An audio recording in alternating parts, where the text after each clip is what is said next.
भारत में बेताल घाट उत्तराखंड राज्य के नैनीताल जिले में स्थित एक प्रसिद्ध स्थल है। यह स्थान अपनी प्राकृतिक सुंदरता, हरियाली और शांत वातावरण के लिए प्रसिद्ध है। पहाड़ियों और हरियाली के बीच स्थित यह क्षेत्र पर्यटकों के लिए एक आदर्श स्थान बन गया है। यहाँ ट्रैकिंग, कैंपिंग और प्राकृतिक दृश्यों का आनंद लिया जा सकता है। कहा जाता है कि कभी यह क्षेत्र रहस्यमयी घटनाओं के लिए जाना जाता था। मान्यता है कि एक समय यहाँ बेताल नामक शक्ति का प्रभाव था, जो नवविवाहित दुल्हनों को उनकी डोली से ही उठा लेता था। वह लड़कियाँ फिर कभी नहीं मिलती थी।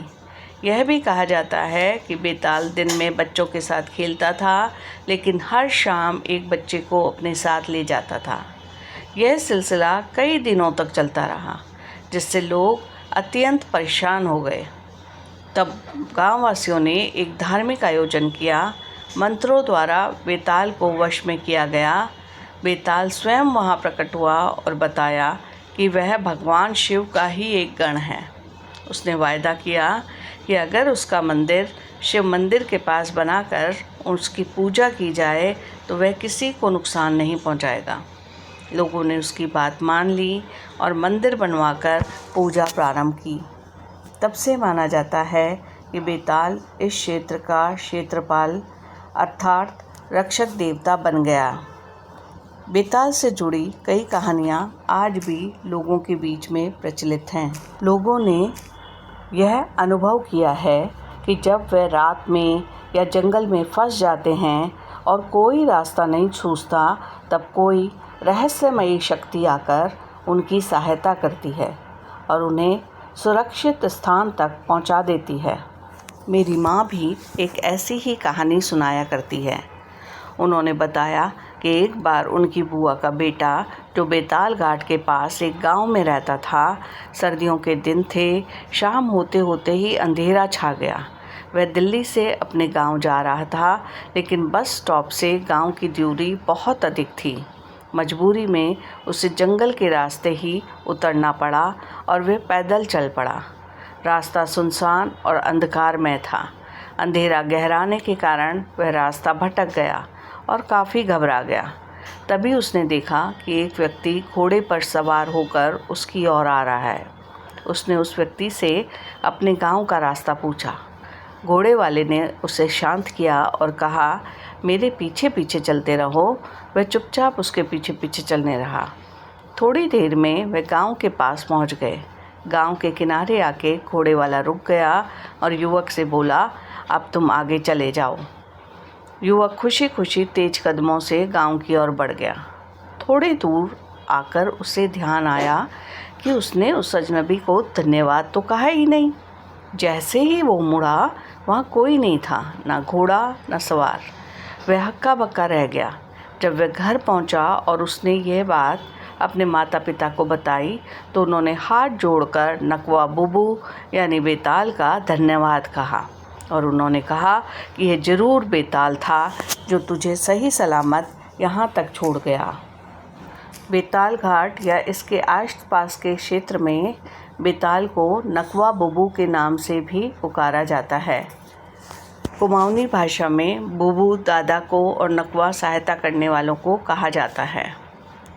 बेताल घाट और इसके आसपास के क्षेत्र में एक गहरा लोक विश्वास जुड़ा है कि किसी भी शुभ कार्य या निर्माण कार्य से पहले बेताल की पूजा की जाएगी।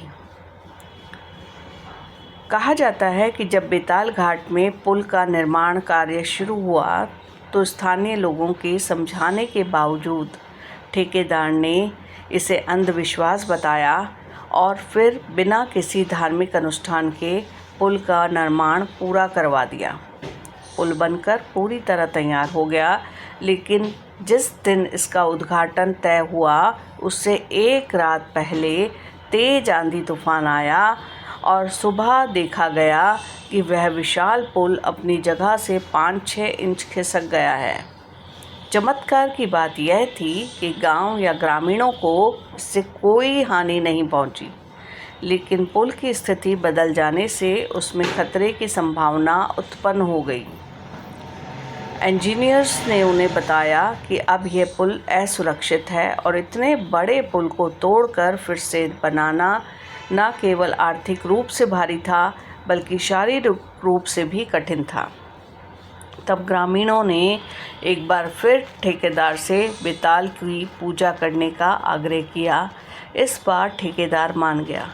अगले ही दिन विधि पूर्वक शिव और बेताल दोनों की पूजा की गई। फिर पुल का उद्घाटन संपन्न हुआ।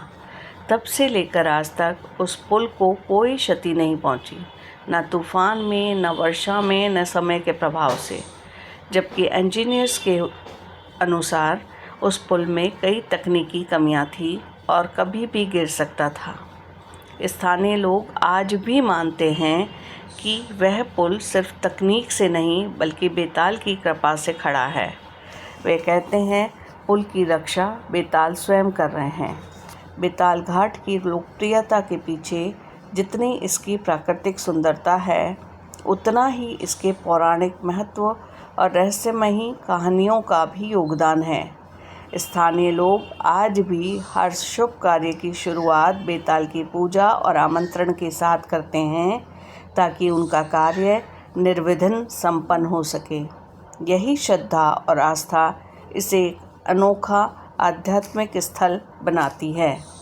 ये कहानी आपको कैसी लगी, कमेंट में बताइए।